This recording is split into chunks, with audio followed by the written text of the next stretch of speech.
3월 18일, 4월 16일, 5월 11일, 6월 17일, 7월 10일. 여러분 혹시 이 날짜들이 어떤 의미를 가지고 있는지 알고 계십니까? 이 날짜는 바로 올해 정부가 부동산 대책을 발표한 날짜들입니다. 최근 들어 발표된 6월 17일 대책에 사람들의 많은 관심이 쏠렸습니다. 정부가 다주택자들이 투기를 목적으로 주택을 보유하는 것을 규제하고자 내놓은 대책인데요. 현실적으로는 30대와 40대가 내 집 마련의 문턱을 더 높였다고 평가되며 7월 11일에 다시 보완된 대책이 발표되었습니다. 뜨거운 감자가 되고 있는 부동산 대책. 연일 부동산 대책에 대한 사람들의 관심이 뜨거운 이유는 무엇을 의미하는 것일까요? 사람들에게는 내가 어디에 살 것인가, 어떻게 살 것인가에 대한 민감함이 있습니다. 특별히 우리나라 사람들에게는 어쩌면 살아가면서 가장 중요하다고 생각하는 큰 목표 중 하나가 내 집 마련이라고 볼 수 있습니다. 사람들은 내 집 마련을 위해 주택시장, 주거시장에 많은 관심을 갖고 높은 집값으로 인해 낙심하곤 합니다. 정부는 안정적인 주택시장을 만들기 위해 물량 공급에도 관여합니다. 높아지는 집값으로 인해 여기서 발생하는 이익을 갭 투자를 목적으로 하는 사람들 또한 많기 때문입니다. 사람들은 왜 집에 관심을 갖는 것일까요? 우리가 살아가는 터전이 집이기 때문입니다. 우리가 안정적인 감정을 집에서 느끼기 때문입니다. 하루의 대부분을 직장에서, 학교에서 혹은 차에서 보내기도 합니다. 잠은 그저 집에서 잠만 자는 것뿐이라고 아쉬운 소리를 하기도 합니다. 그럼에도 불구하고 대부분의 쉼과 수면이 이루어지는 이 집이 바로 우리의 삶을 살아가는데 기반이 된다는 것을 잘 알기 때문에 집에 관심을 둘 수밖에 없습니다. 어떻게 하면 집을 가질 수 있을까? 어떤 집을 가질 것인가? 어디에 집을 가질 것인가? 조금씩의 차이는 있지만 집이 있으면 좋겠다라는 마음은 변함이 없습니다. 그렇다면 우리가 이토록 관심을 갖는 집에 대해서 하나님은 어떤 관심을 갖고 계실까요? 하나님은 우리가 어떻게 살아가기를, 어떤 집에서 살아가기를, 어디에서 살아가기를 원하시고 계실까요? 우선 성경에서 어떤 집들이 등장하는지 한번 기억을 더듬어 보겠습니다. 여러분, 태초에 하나님이 인간을 창조하시고 어떤 집을 주셨을까요? 말씀 창세기 2장 8절 말씀을 제가 한번 읽어보도록 하겠습니다. 여호와 하나님이 동방의 에덴의 동산을 창설하시고 그 지으신 사람을 거기 두시니라. 아멘. 하나님이 아담과 하와에게 어떤 집을 주셨는지는 기록되어 있지 않습니다. 나무 위에 집을 짓고 살게 하셨는지, 동굴에서 살게 하셨는지, 2층 집이었는지, 방은 하나였는지 우리가 궁금해하는 것은 기록되어 있지 않습니다. 다만 기록되어 있는 말씀을 통해 우리가 알 수 있는 것은 동방의 에덴이란 곳에 하나님이 태초의 인간인 아담과 하와가 살아갈 터전을 마련해 주셨다는 것입니다. 동방의 에덴은 어떠한 곳입니까? 사면이 강이 흐르고 보기에 아름답고 먹기에 좋은 나무가 있는 곳입니다. 부족함이 없는 곳입니다. 하나님의 관점에서 태초의 인간인 아담과 하와에게는 건물적인 집이 아니라 하나님이 함께 하시는 에덴이라는 부족함이 없는 집을 제공해 주셨던 것입니다. 여러분은 에덴이 집이라고 느끼지 않으실 수도 있겠습니다. 그렇다면 구약 성경에 히브리어로 집이라는 단어 바이트가 직접적으로 언급되는 본문을 한번 보겠습니다. 창세기 7장 1절 말씀인데요. 여러분이 한번 읽어주시겠습니다. 시작.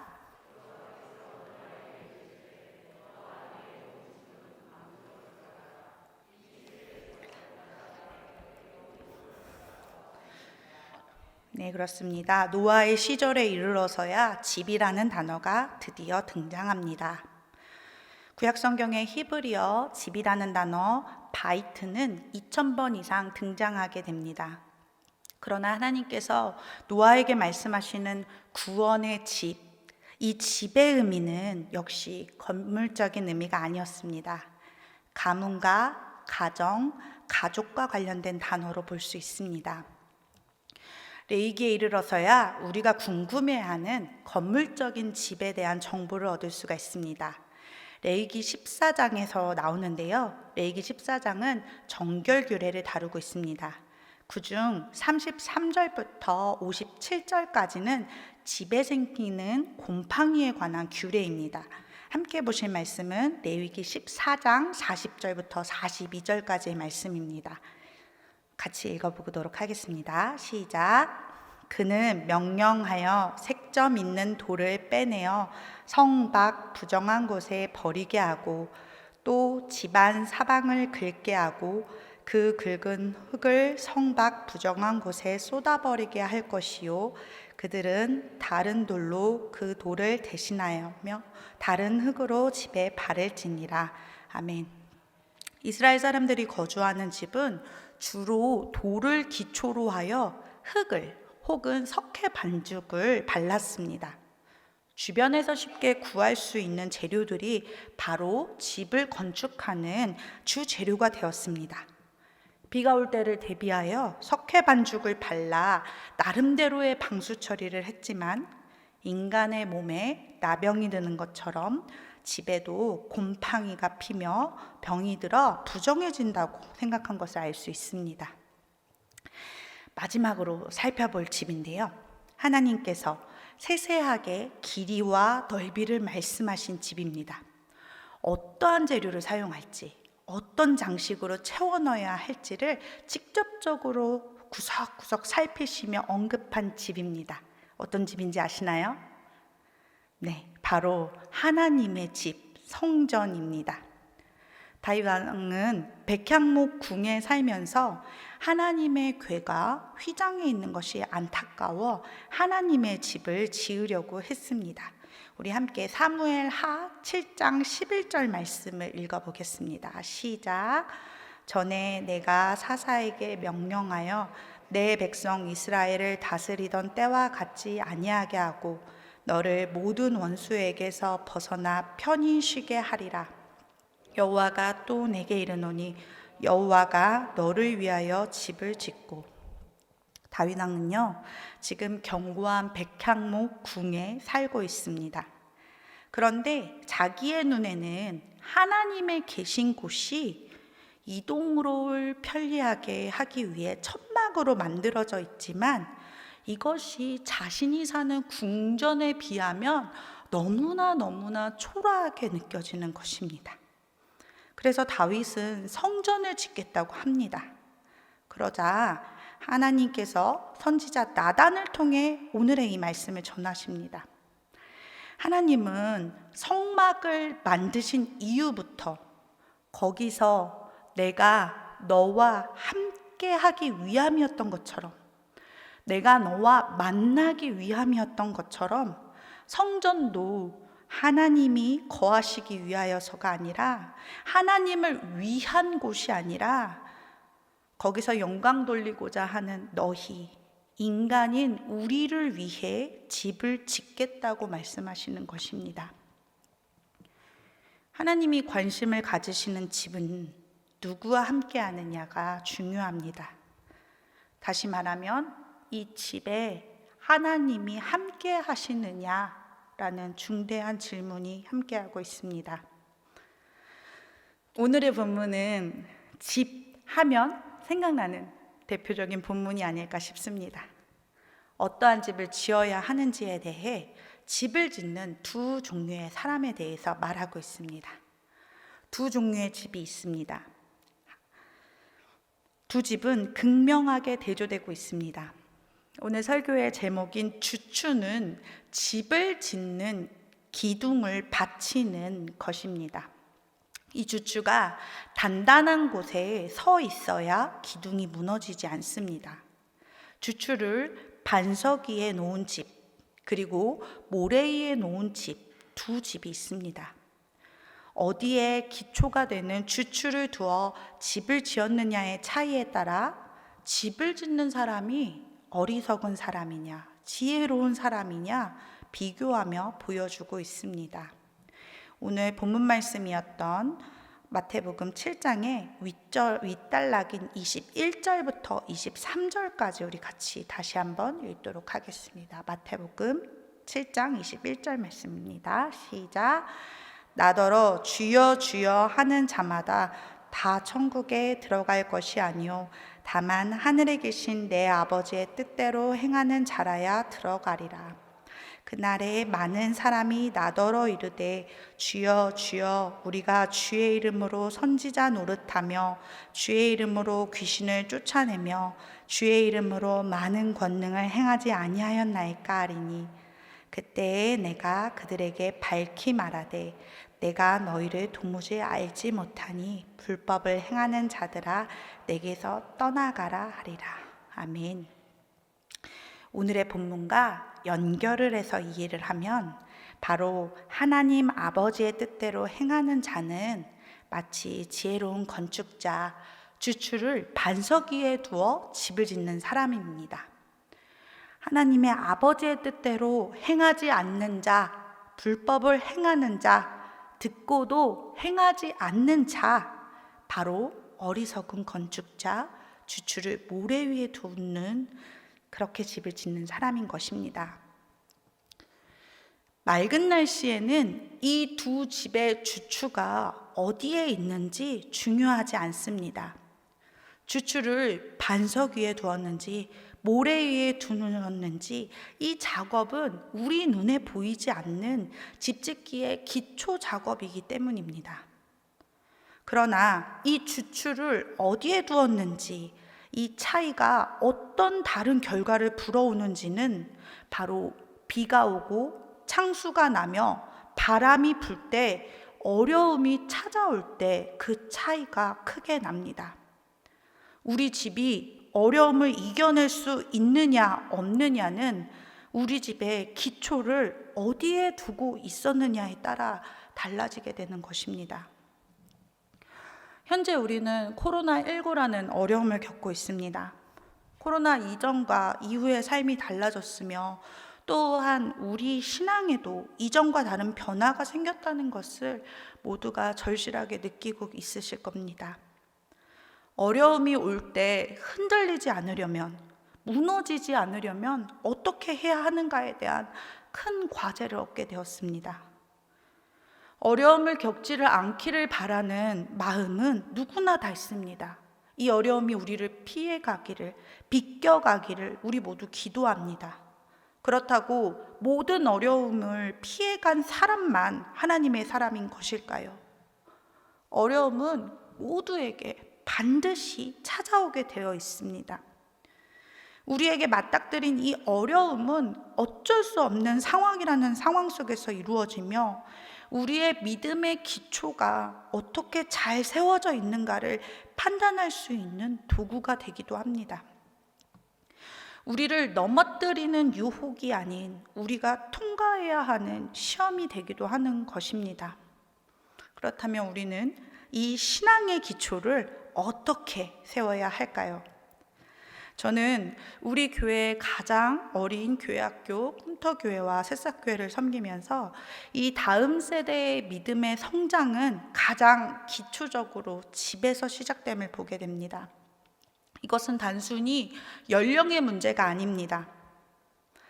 여러분들이 성인이 되어 신앙을 갖게 되었다면 이제 막 신앙의 유아기를 보내고 계실 것입니다. 갑작스레 성숙한 신앙인이 될 수는 없습니다. 신앙의 유아기는 바로 말씀을 듣고 말씀을 보고 말씀을 기쁨으로 받아들이는 과정이면서 스스로가 아닌 돕는 자가 예수님께 만져주심을 바라며 데리고 오는 신앙기라고 볼 수 있습니다. 유아부 아이들은 참 신기합니다. 유아부 예배실이라는 낯선 곳에 적응하기까지 시간이 좀 걸립니다. 자연스럽게 자기 집 마냥 활보하는 적극적인 성향의 어린이들도 간혹 있지만 대부분의 어린이들은 이 낯선 공간에서 예배라는 것에 적응하는 시간을 갖습니다. 멀뚱멀뚱 선생님들을 쳐다보고 부모들이 어떻게 하는지 관찰을 합니다. 찬양율동 시간에 조금씩 몸을 흔들어가는 모습도 보이지만 처음부터 박자에 맞추어 정확한 동작을 하며 찬양을 하는 어린이들은 없습니다. 때로는 말씀 시간에 숙면을 취하기도 합니다. 만들기 시간보다는 간식 시간에 더 적극적입니다. 그러나 부모가 그 긴 시간을 인내하며 이 아이들을 데리고 옵니다. 기초 작업을 쉽게 하려 하지 않고 어렵지만 꼭 해야 하는 것임을 알기 때문입니다. 적응기가 지난 아이들이 변화를 보입니다. 교회에서는 하지 않더니 갑자기 집에 가서 찬양을 불러 부모들을 놀래킵니다. 부모들은 그제서야 이 아이가 다 듣고 있었구나 라는 것을 깨닫게 됩니다. 성인이 되어 하나님을 만나고 믿음을 갖게 되었지만 신앙생활을 막 시작했을 때 그때에는 누군가의 도움이 늘 필요합니다. 기도는 도대체 언제 하는 것인지, 어떻게 하는 것인지, 헌금은 왜 이렇게 종류가 많은지, 설교 시간에 중간에 아멘을 하는 사람들은 왜 하는 것인지 자연스럽게 알아가는 시간이 필요하고 도와주는 이가 있다면 더욱 쉽게 성장할 수가 있습니다. 우리는 그리스도인으로서 믿음의 가정을 이루어야만 합니다. 우리의 핏줄인 어린이만을 돌보는 것이 아니라 우리 교회에 신앙의 유아기를 보내고 있는 자들을 내 형제로, 내 자매로 받아들이며 돌보아야 합니다. 신앙의 기초를 세워주는 역할을 하는 가정이라는 울타리가 바로 교회가 되어야 합니다. 교회는 하나의 가정이며 가족입니다. 코로나19로 교회에 나오지 못하는 여러 상황 속에 놓은 교인들이 그저 어련히 알아서 예배를 드리겠거니 내버려 두는 것은 최선이 아닙니다. 그 중에 아직 신앙의 유아기를 보내는 자들은 지금 이 어려움의 문제를 해결할 기초가 세워져 있지 못하는 사람들도 있기 때문입니다. 기초를 세워가는 유아기의 사람들은 누군가를 통해 보고 들으며 신앙이 성장해 가고 있습니다.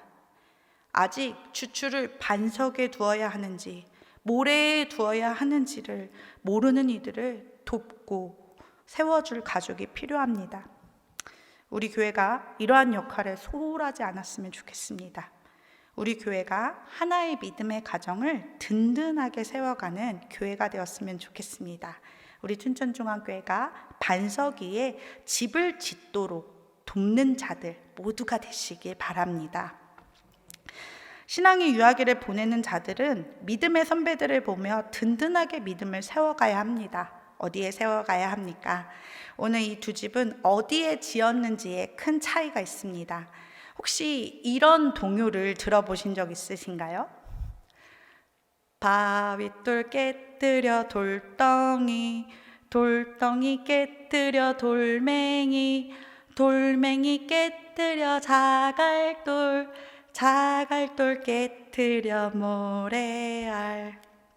감사합니다. 바위와 모래는 사실 같은 종류입니다. 바위인 반석은 넓고 평평하며 크기가 크지만 모래는 그 바위가 잘게 부스러진 부스러기입니다. 어쩌다 바위는 모래가 됩니까? 동요와 같이 깨지고 깨지는 과정을 통해서 반석은 돌덩이가 자갈이 모래가 되어갑니다. 처음엔 모래도 바위였습니다. 그런데 세월에 깨지고 외부의 압력에 의해서 바람에 의해서, 물에 의해서 거친 세월을 지내다가 작은 입자의 고운 모래가 되고 맙니다. 같은 종류인데도 불구하고 주추를 바위 위에 두었느냐, 주추를 모래 위에 두었느냐, 이 차이가 꽤나 큽니다. 바위 위에 지은 집은 비가 오고 창수가 나도 견딜 수 있는 힘이 있지만, 모래는 견뎌온 세월 속에, 비와 창수 속에 이미 한번 무너져 있기 때문에 그 위에 지은 집은 견딜 수 있는 힘이 없습니다. 신앙생활을 하면서 겪는 어려움들이 있습니다. 신앙생활을 하기 때문에 겪는 어려움이라는 것보다는 믿음을 가진 사람으로서, 구별된 사람으로서 살아가는 데에 대한 어려움이 있습니다. 세상은 경제 구조로 이루어져 많은 사람들이 자신의 이익을 위해 일하며 이익을 위해 관계를 맺으며 살아갑니다. 그러나 예수님을 따르는 우리는 십자가를 지는 일을 마다하지 않습니다. 누군가를 위해 희생하며 누군가를 돌보는 것이 어려움이 아니라 기쁨이라 말합니다. 이런 신앙인들을 바보라고 여기며 이용하는 자들을 만났을 때 우리는 때로 좌절감이 찾아옵니다. 이대로 내가 예수의 길을 갈 것인가, 세상의 길을 갈 것인가, 갈림길에서 망설이게 됩니다. 저는 그것이 바로 비와 창수, 바람이라고 생각합니다. 내가 올곧게 바위의 신앙으로 서려고 할 때 나를 흔들며 욕하며 거의 넘어갈 뻔하도록 유혹하는 바람이 찾아옵니다. 바위의 신앙이 모래의 신앙이 되지 않도록 우리는 든든하게 서 있어야 합니다. 바람이 불 때 쉽게 날아가는 집이 있습니다. 주추를 바위 위에 세워 집의 기둥이 흔들리지는 않지만 촉촉하게 스며드는 비바람의 문제 때문에 온전히 생활을 할 수 없는, 비바람을 견디지 못하는 그러한 집들도 있습니다. 교회에 항상 있지만, 주일 예배를 항상 드리기는 하지만, 떠나지는 않지만 집이 비를 온전히 막아주지 못해서 밖에 있는 것과 다름없는 집들이 있습니다. 구약 성경에서 언급한 것처럼 우리의 집들은 부정해질 수 있습니다. 우리의 신앙에 곰팡이가 생길 수가 있습니다. 많은 비가 내린 후 피어난 곰팡이들을 외면하고 모른 채 한다면 우리 집은 더 이상 우리를 지켜주는 집이 되지 못합니다. 어려움의 문제들을 직면하고 흔들리지 않도록 우리를 날마다 점검해야 합니다. 기둥이 흔들릴 때는 기둥을 바꾸고 곰팡이가 쓸었을 때에는 곰팡이를 제거하면 됩니다. 지붕이 셀 때는 지붕을 튼튼하게 고치면 되는 것입니다. 신앙의 의문점들, 어려움들을 외면하는 것이 반석의 신앙을 모래의 신앙으로 바꾸는 것입니다. 우리의 신앙을 돌아보아야 합니다. 주추가 튼튼한지, 흔들리는 곳은 없는지, 비가 새는 곳은 없는지, 기초만 튼튼하다면 우리 집은 절대로 무너지지 않습니다. 오늘 말씀은 건축적인 집에 대한 이야기는 아니었습니다. 말씀을 듣고 행하는 것에 대한 중요함에 대해 이야기하는 말씀입니다. 우리 마태복음 7장 20절을 다시 한번 읽도록 하겠습니다. 시작. 이러므로 그들의 열매로 그들을 알리라. 아멘. 열매는 바로 우리가 누구인지를 나타냅니다. 말씀을 듣고 행하는 것이 바로 우리의 열매로 드러나게 됩니다. 우리가 반석 위에 집을 짓고자 한다면 우리는 열매를 맺는 삶, 말씀을 듣고 행하는 삶을 살아야 합니다. 열매를 맺기 위해서는 씨를 뿌리는 것부터 시작합니다. 말씀의 씨앗이 내게서 싹트며 또 누군가에게 씨를 뿌려 싹을 틔우도록 해야 합니다. 자라가는 과정에서 꽃이 피고 수정을 하며 열매를 맺게 됩니다.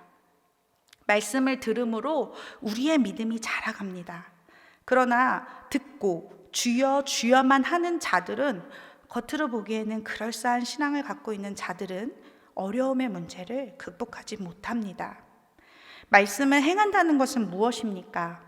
비가 오고 창수가 나고 바람이 부는 것에 부딪히고 부딪히며 말씀이 그저 듣기 좋은 이야기에 그치는 것이 아니라 내 안의 역사가 되는 것을 경험하고 나의 신앙으로, 나의 믿음으로 고백해 가는 것입니다. 신앙의 유아기를 지나 믿음의 고백을 하게 되면 우리는 새로운 존재가 되어 이 세상을 보는 눈이 완전히 달라집니다. 자기중심적으로 세상을 보다 하나님의 시각으로 세상을 바라보게 됩니다.